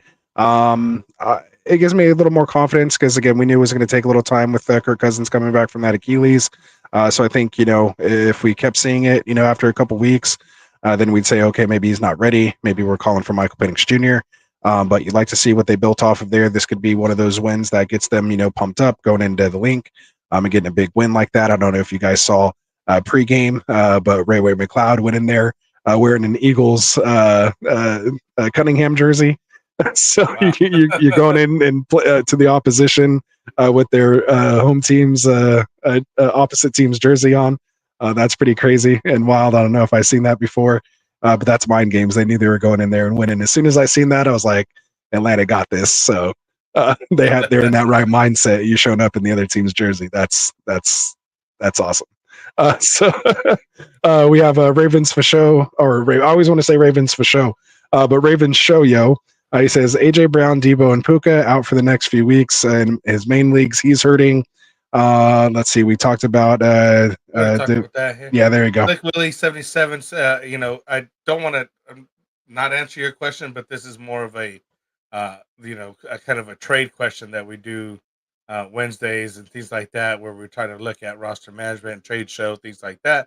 But we'll at least take a look at it real quick. I love Mahomes. Have Mahomes, Achane, Mason, Collins, London, and Bowers and Worthy. What do you think? Who should I trade? Some people or hold this lineup. Yeah, I mean, I personally really like this lineup. Like, if anything, you're not feeling too comfortable with London, then maybe you could move off of him. But Bowers is up and coming, as you probably heard throughout the show. This question was asked, when we first thought. He was obviously one of my risers. And I think, I'm not freaking out, panicking on London yet. We like, what's coming there. Achane could ball out here without Tua now, and maybe them not wanting to throw downfield. And we've seen what that offense looks like running through him, which was pretty exciting on Thursday. Sorry for the Waddle and Hill owners. It might be a little tough. And then obviously Mason's good here for next, probably 4 or 5 weeks. So another month. Collins looks like an alpha wide receiver one right now. He's balling. And Worthy, he's just boomer bust, man. Like, you got to just deal and live with that. And you have the stack with Mahomes, so he's going to win you weeks, and you just hope he doesn't lose you weeks. But you have other guys who can win you leagues. So personally, I'd kind of hold with this core right here, and maybe just kind of shore up your bench and your depth behind that. But I feel comfortable rolling this lineup out every week. Especially with the landscape of injuries, the fact that you've managed to capitalize off that, it looks like, with Mason, or maybe he is the CMC owner as well. I'd like it even more if he has someone like CMC coming back to this lineup. I think the other thing that you could do is wait for a good week on Worthy and see if you could trade off, or even London now if you're not comfortable with them. I think that after this game, you should feel a lot more comfortable that they were able to come down March, get that win, and just hold their own against Philly. I mean, Philly's got a good defense, good offense, everything's going. Pretty good team over there. It's not an easy win to go away and get that win at that for sure. So, you know what I mean? So I think you should be better. For sure. Joe Lewis, what's up, Joel? How's it going, man? Oh yeah. First he said Steeler Allen. We didn't get a chance to talk about Allen, and I wanted to mention because I think I even like Keenan Allen. Are we talking about Keenan Allen? Braylon Allen. Oh, Braylon Allen. That's right. Allen. 2 touchdown game. 9 for 56 with 2 touchdowns. He might be eating to Brees Hall. Brees Hall touches. So I don't know who you thinking you're going to take, Steele or Allen. At this point, I might like Allen over Steele. Tell you the truth. Yeah, I mean, if we're talking like who, I'm the only difference right now that makes him even closer is the fact that Pacheco is out for like 6 to 8 weeks.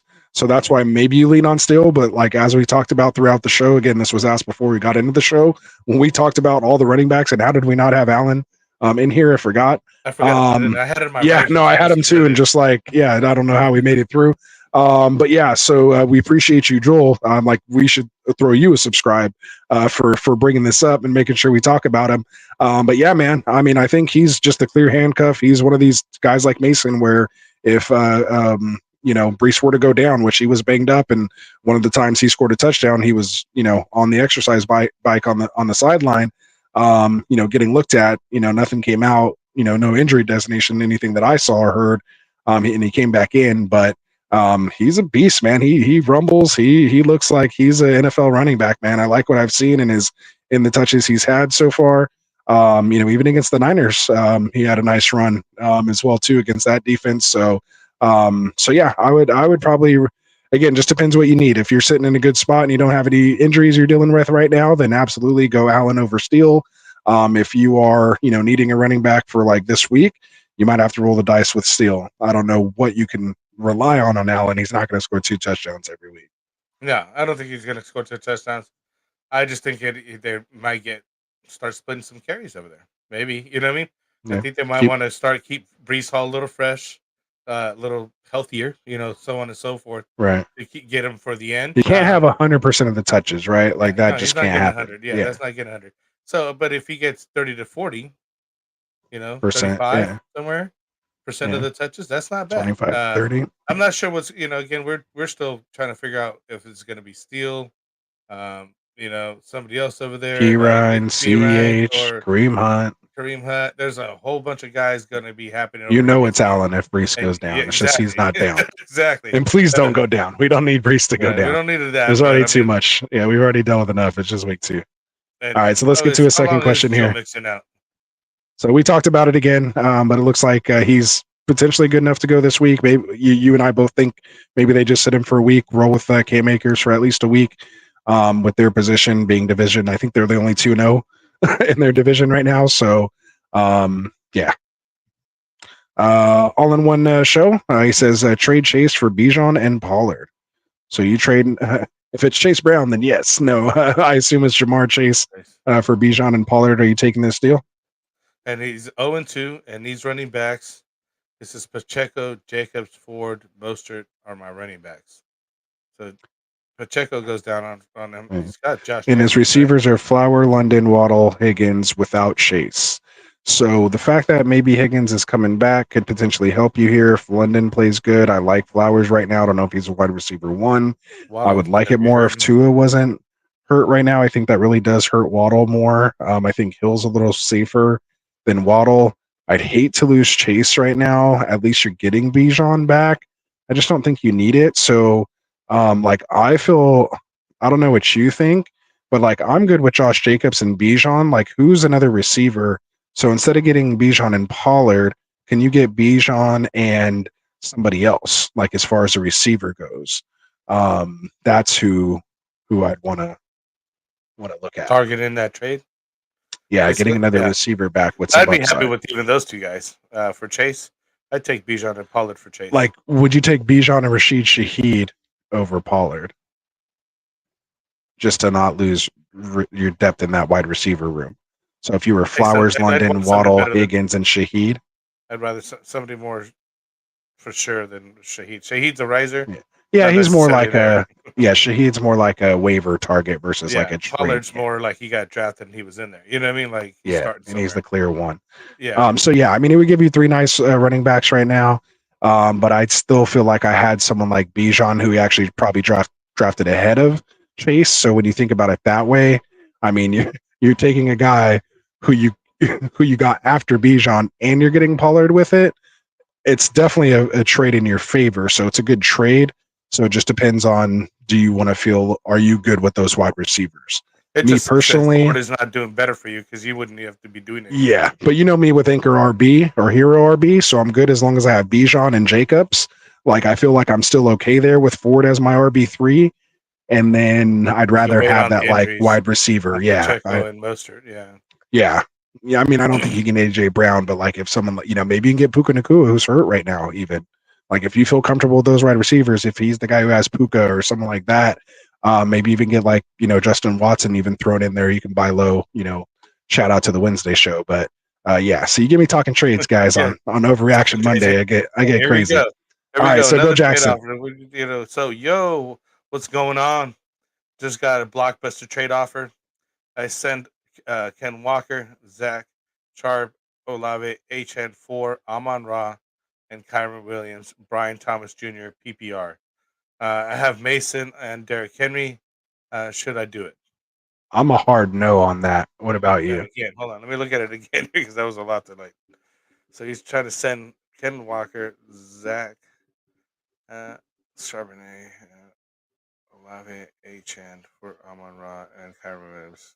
Brian Thomas. No. The No. Seahawks running back has been producing as a solid top end RB2, borderline RB1. Olave had a bad week 1, decent week 2. He should be doing better, especially if the offense is playing well. H-Hand's doing very well. Blowing up. I mean, for Brian Thomas, Amon-Ra, and Kyron. Yeah, Ken Walker's the one that got injured, right? Yeah. Walker I mean, the injured, whole Rams team is decimated. That offensive line is decimated. Amon-Ra's banged up right now. Up. Kyron's doing a little bit, but not that much. Yeah, and J-Mo's a thing. Yeah, I like Brian Thomas, but I'd still no. It's a no. I think you're missing a piece. Like, you need another piece in there too. Like, you're giving way, way too much. So either like take some off your side. Like, if you could trade Ken Walker, or I'm sorry, if you could trade Olave and Achane for Amon-Ra, Kyron Williams, and Brian Thomas, then I would do something like that. At this point, now we need to see the whole league, just the whole team, just to see what your needs are or why you're trying to off on these guys. Because I would not be doing that. Like, you know what I mean? Like, I'm like, what's the end point for that? For sure. Or give Mason, because CMC will probably come back, and when he comes back, like, he's going to be a league winner. So, I mean, he was drafted at the 101 for a reason. He's not going to be talented once he's healthy. Like, that talent's still there. Plus, he's not going to have 6 or 8 weeks of touches on him so far. So he's going to be fresh for the stretch run. I remember 2 years ago when he first got to San Francisco and he finally came back, played a game or 2 or whatever. He ended up like 40, 45, and then he got injured again, though. Remember? You had him. you traded for him. He's been fine ever since. Yeah. Well, you traded for him that year. I'm not sure if it was San Francisco or not, but you traded for an injured CMC and only got a few games out of him. Oh yeah, but that was when he was still in Carolina. Okay. Yeah, that's what I'm trying to say. Anyway, we'll move on. Yeah. Like when he plays, he's going to get you 25 or more. It's just, is he going to play? All right. Let's see. So I think they were all kind of talking about that. What's our next question? 2K plays says, or it doesn't say. Laporta. What was it again? Go ahead. I'll go back to the other one. Powers in for Laporta. Because Sam's not doing too good. Oh, okay. Yeah. So I'll get to his question. He said, "What are we thinking about Demarcus Robinson?" We kind of talked about that during the show. I think he's the wide receiver 1 until further notice. Let's just hope the targets, follow him and he can have that type of production. But again, he's an older wide receiver. He's been in the league for a while, but he knows this offense. And let's see what he can do. He's definitely going to have the opportunity. So if you need a shot on somebody, the only downside is that so many injuries over there in the Rams, like you were talking about the O-line and everybody else. Right. So yeah, he's like de facto number 1 with Kupp and Puka out. But what's the production going to be like anyways now? You know what I mean? Like their whole team is in injury situation, period. You know what I mean? For sure. Let's see. Here's Trey asking. Yeah. Oh, we were on the same one. Go ahead. I got number 1 waiver. Should I go for Bucky? Depends on who else is, out there and what your needs are. But with Rashad dealing with the groin injury, it could flare up at any time. And he's already a better rusher, I think, than Rashad White. And if he gets the full opportunity, there's really nobody behind Bucky after that. So, again, depends on who else is there. Like, I like Shaheed. I like some of these other guys maybe a little more. But I would take Bucky over any Kansas City guy. Yeah. I'm not sure. I thought he had a decent game first game. This second game, he went 7 attempts for 22 yards, 3.1 yard average. Who else? I mean, he was one of our ads last week. Did we even talk about him here this week? Yeah, we didn't even talk about him this week. Yeah. So I mean, I guess he's still only 41% owned. So I just kind of assumed everybody kind of still owned him already. Who else is out there? What are your needs? You know what I mean? Like, let's check it out. For sure. So let us know, Trey, if you're still here. We'd be happy to talk you through that. George is asking, do I pick up JSN, Shaheed, Braylon Allen, or Carson Steele? He has his whole squad here. So it looks like he has Murray, Barkley, Gibbs, Moore. I assume that's DJ Moore, Jalen Waddle, Kittle. With his flexes, Mason, his benches, Trey Benson, Gorham, Brian Robinson. Let's go, my guy, Javonte Irving, Brian Thomas Jr., A.D. Mitchell, and Zay Flowers. Let's go. You're probably going to be starting Zay Flowers. I would honestly so yes, I would. pick up one of those guys, I would pick up. In this situation, of course, I'm going to kind of stay on point. It's really close to me between JSN and Shahid. Does he have any conflicting players where he's not doubled up if he takes these guys? No, so you can pretty much take any of these guys openly without any double ups. Yeah, so I don't know, Frank. What are you between on this one? This one's tough for me between Jason and Shahid. Well, I know Waddle's going to have some issues, and that's why you're leaning for wide receiver. He's looking good with Barkley and Gibbs, and obviously Flex and Mason. Brian, I feel like his running backs are solid. His running backs is good. The wide receivers is what he's going to need some help on. So yeah, JSN or Shahid. I need to see more JSN, and Shahid's and that offense over there in New Orleans is like beaten like no other. Like you just don't have the volume though. He's only getting 4 catches. Yeah. I still Jackson just came off what, like 12 targets, wasn't it? They only got 4 catches because they were running so well. They're not always. That's what I mean. Well. He just had 16 targets, bro. Like 12 catches on 16 targets. Who's that? JSN? Yes. That's a lot. But like Shahid's like a big play guy, But yeah, I mean, 12 catches for 16 and 117, and that was also with DK Metcalf going over 100 and scoring a 56-yard touchdown, and was missed on another potential 40-plus yard touchdown as well too. I just like what this Seattle passing offense is going to do, especially with Ken Walker a little banged up. Like maybe they tend to air it out a little more. They get Miami coming up. They get Detroit, they get the Giants, they get San Francisco, they get Atlanta, Buffalo, and then the Rams, and then a bye week. So, like, you're going to have to throw in all those games. Like, I don't know. I like what I seen. 83% snap share, up from 79% last year. I think I talked myself into JSN over Shahid even. Yeah. So, I mean, he's 81% rostered. Why he didn't come up as a waiver target, but like this is a guy who needs to be owned. If he's out there, he should be on a roster. Yeah, so if you're able to pick up JSN first. Yeah, and who am I? If we have to drop one, I don't know. Does the Barkley job get affected moving forward? Confidence? No, not at all. As far as Barkley's confidence, no. Checkmate. Now we'll take trade questions. We'll probably be able to give you a better answer on Wednesday. But I mean, we'll still take it because you're here. As long as you throw us a subscribe, man. And always we'll take any question if it's a super chat. That's for sure. We won't even say, "Oh, ask this better on Wednesday." So there's always that option. But yeah. So what do you think, Frank? To wrap this one up, who are you dropping? That's what I'm getting at. Who are you dropping if you're picking up Jason? I'm dropping Corum. Actually, given all the injuries, like even if Kyron gets hurt, like it's just another player hurt on the Rams. Like I'm not like, oh, Corum, so exciting, with no anybody else. So that's my opinion. Or Benson. No, I think because that's still a high-powered offense, the Cardinals. If Connor goes down, Benson's going to be the guy. Yeah, but he's still just a handcuff right now. Yeah, but I'm just saying, like, so if you put him in a vacuum, Connor goes down, Kyron Williams goes down, who do you want out of the two? You want Benson because Corum's entire rest of his team is still hurt. Yeah, I know what you're saying. I'm not saying that he should go. I'm just saying those are the two guys that I would be looking to drop. Okay. So your preference. I don't know. I was trying to convince you. No, you can convince me. Either one of those guys I think are expendable. You're just whatever, either way. Okay. Yeah. I still like the upside a little more with Benson, so I would drop Corum. Honestly, I'm surprised people didn't say I would drop Javonte.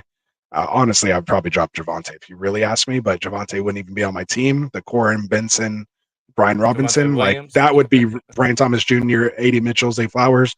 Like that would be a real decision for me to have to make. And in that case, it would be Corum that I would drop. So let's see. Sober Money says, in Dynasty, Gibbs for Devonta Smith and Pacheco. I don't think you can, and I'm one of the biggest Smith and Pacheco fans. If you're not contending, which if you got a high draft pick, who knows what happened there with Gibbs? It could have been somebody else's pick. What do you think on this one, Frank? This one's tough for me. I mean, a lot of it depends on build and construction and full PPR and all this kind of stuff. I mean, I love like you're I getting would two take Devontae quality Smith and players. Pacheco in Dynasty, especially because it's Dynasty, because you're going to have Pacheco next year or whenever he gets healthier again.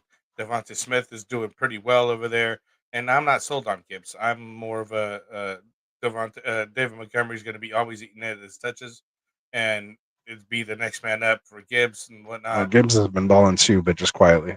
Yeah, I'm just They saying they limit each other's upside. They're both like fantastic RB1s. Yeah, that's what I'm saying. And that's why I like Devontae Smith and Pacheco's side because of that. Yeah. That's tough. I'd ask for a pick, like maybe you can get a second as well too. Like obviously ask for a first, but I would say a second.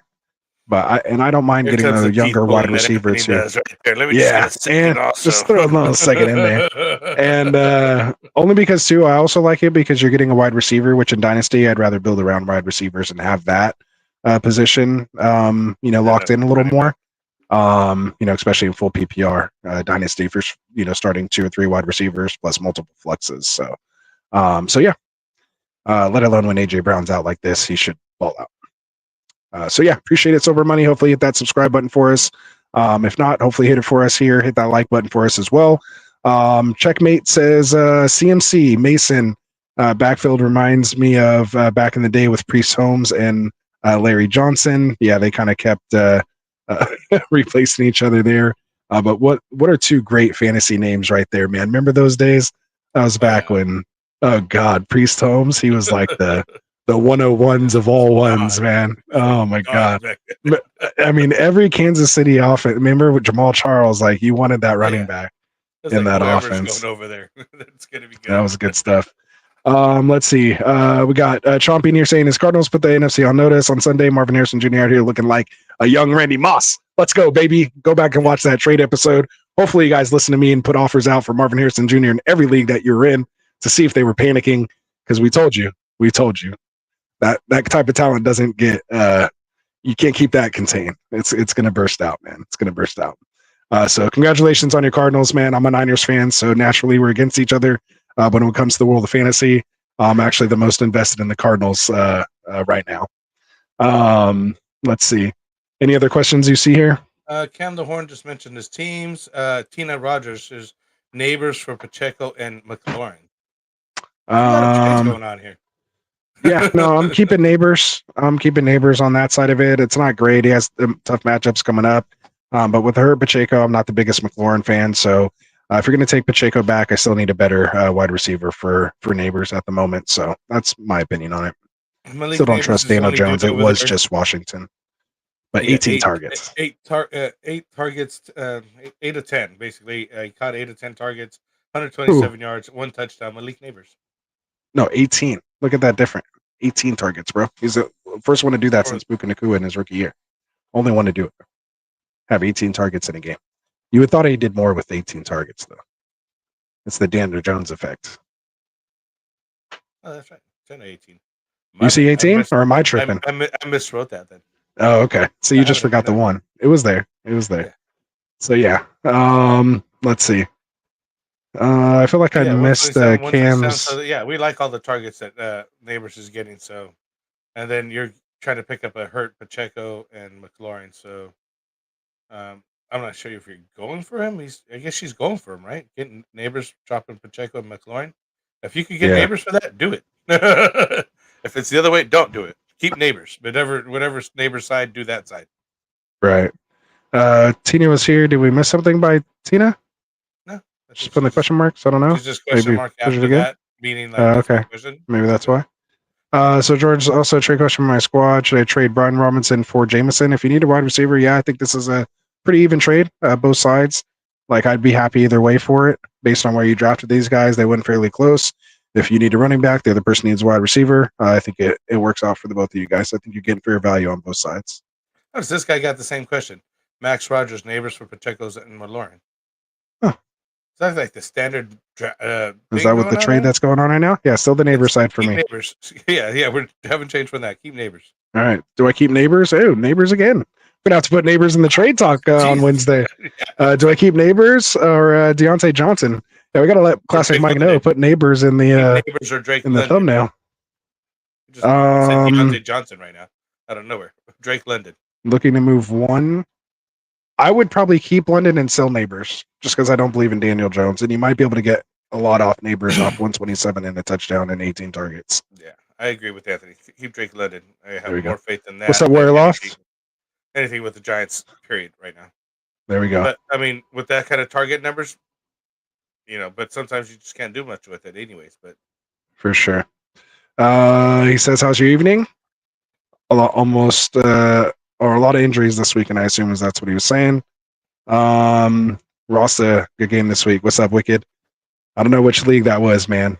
Did we play each other? I was just focused on me, man. I'm sure we did. I think we're in the Geetzing League. I don't know. Oh no, I think it was the Got Left League. It's one of those leagues. Too many leagues. But I'm going through them. I'll be going through them soon here. See who I lost to and see what's going on. So let's see. What is your project on or projection on steals or steal? We kind of talked about it if you want to go back to the running back situation, but just real quickly, we think he might be more like the plotter, maybe the goal line guy, short yardage. P. Ryan's more your PPR target. I think it's kind of just in summary, right? What we said about Steele. Yeah. Yeah, it's probably not going to break away a lot. And with the offense that they have, they probably don't really need to go through the running back. They can just put it on Mahomes and let him just start picking offenses apart. See, he's even sad, just sadly. He just traded Neighbors for DJ Moore last week. Yeah, that's a tough trade because Caleb looks almost just as bad as Daniel Jones right now. Unfortunately, yeah, he was an honorable mention on one of my followers this week. Kirk O'Chain's just warming up. Yep, there he goes. We're almost done here. Go ahead. Andre says, "Who's a receiver you guys think I could realistically get with a Rashad White and Neighbors package?" Oh, so now he's. Well, I'm gonna always tell you try for someone like Jamar Chase, right? That's like a total buy low type candidate. See if you can capitalize on that, especially if the other guy has maybe a little bit of running back issues. Maybe just lost Pacheco for 6 to 8 weeks. Maybe he could deal with Rashad in a little groin situation and might say, 18 targets is more than Jamar Chase has had, even if they are coming from Daniel Jones. But I would start with Chase and kind of just work my way down with AJ Brown, who's hurt right now, missing multiple weeks. Like just start kind of from there and, just kind of work your way down the list. I would stay away from Pacheco though. I'd stay away from Puka and Cup right now. But those other two I would definitely go for. What about you, Frank? Who else are you trying to target with that type of package? Sure, I'd try to target like a Chris Godwin. Ooh, that's a good name. Yeah, I think that's where you're kind of reach for. I don't think you're going to be able to get like the Nico. I would actually rather prefer Evans. But I would maybe settle for Godwin. I don't think you can get Evans. I think you can settle for Godwin. I might even go for Brandon Ayuk, especially now with this whole Debo being down and everything that's going on over there. Hold on 1 second. I'm dying. Give me a second. You're good. So let me see. Other wide receivers that you could potentially take a look at. Maybe you can get someone like Rashee Rice with that type of package. I doubt it. You're probably not getting Marvin Harrison Jr. with it. You probably could have got it last week if you had made that offer. Maybe you could buy low on Amon-Ra St. Brown if that owner is kind of freaking out right now. I would do something like that. Again, AJ Brown. Maybe you can go after Garrett Wilson, and maybe even get a little something more on top of Garrett Wilson, even in return. And I'd say that's kind of about it. Other than that, like, would you take someone like Olave or like Drake London? Like, would you take guys like that over Neighbors? Like, they were going basically like the same round. They're around the same place, so. Yeah, I think I would just stick with Neighbors and just try to rely off that volume, especially in full PPR. Yeah, that's going to help in full PPR because you're going to get. He's getting so peppered. That's about it. I hope that's a good enough list for you there, Andre. Hopefully that was enough to hit that subscribe button for us here.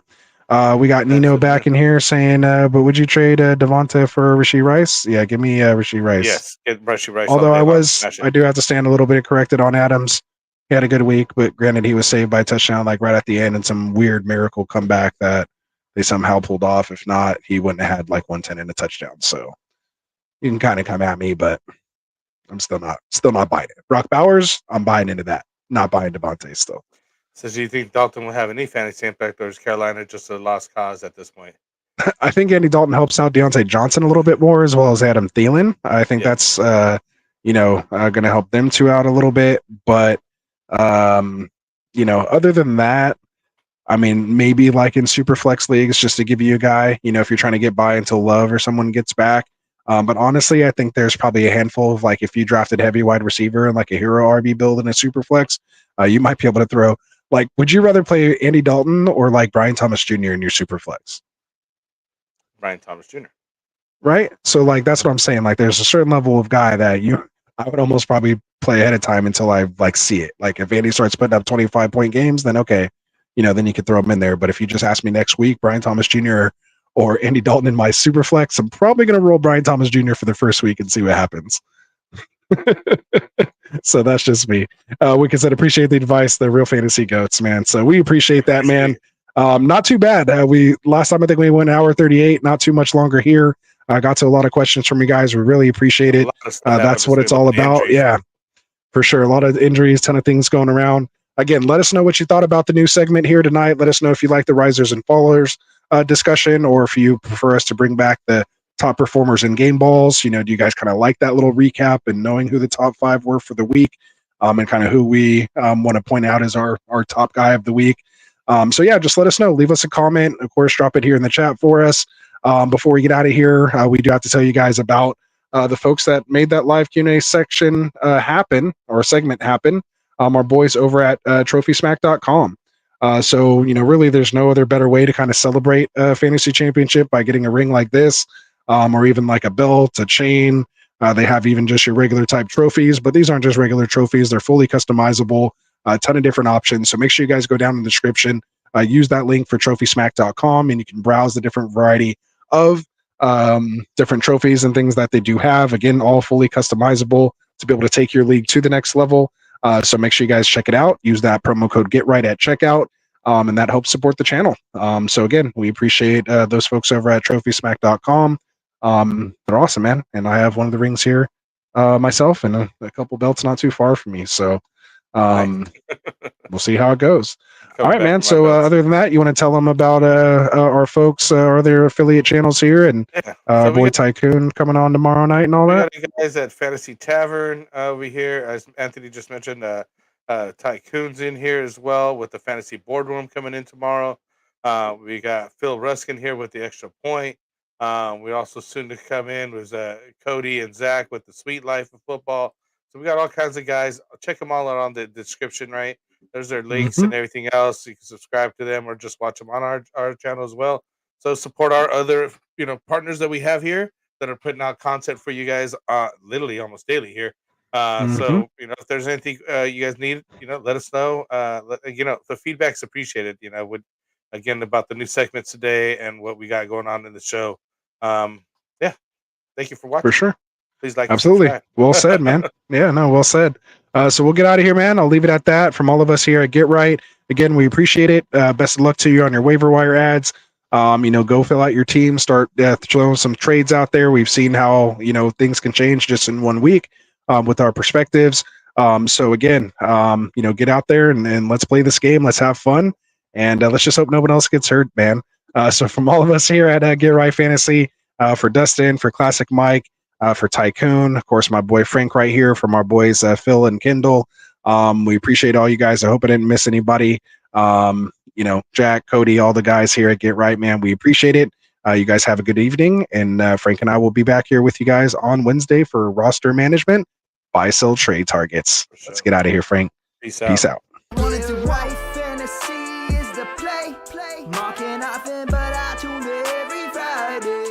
Strategies provided, I will lock in every way. So go and roll your sleeves.